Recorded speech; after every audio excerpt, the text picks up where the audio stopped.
Susret ispod kiše.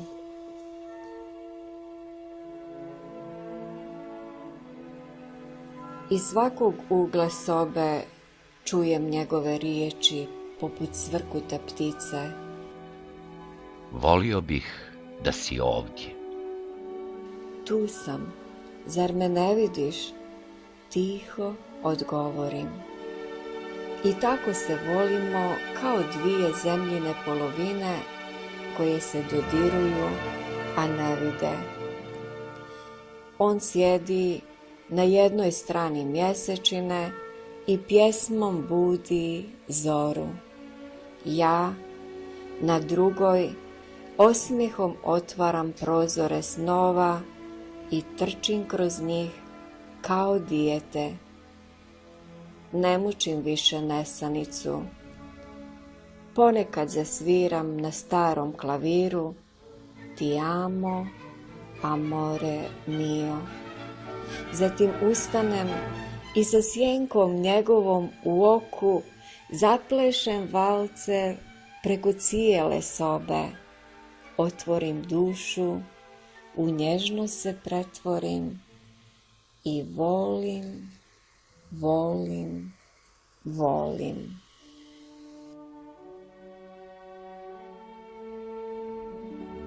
Ona je svako slovo moje nenapisane pjesme. Dovoljno smo govorili glasno, a rođeni da budemo bezvremeni. Često smo jedno od drugog bježali, na suprotne strane svijeta se peli, zauzimali ledene vrhove i nismo uspjeli.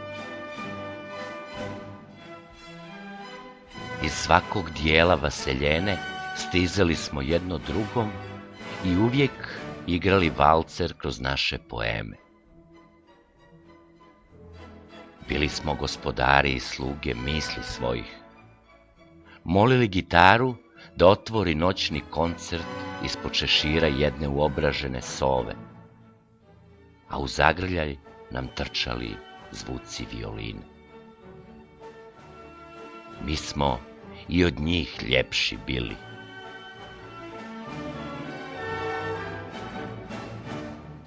Otvarali smo noć muzikom za svečani vatromet i uživali u ljepoti nedodira dok su letjele iskrice iznad zemlje.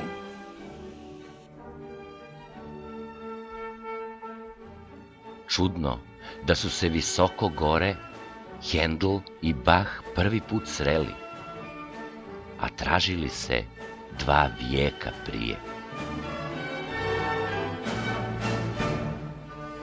Mi smo sve preduhitrili, ne tražimo se tako dugo i neće nebo biti naše prvo sastajalište.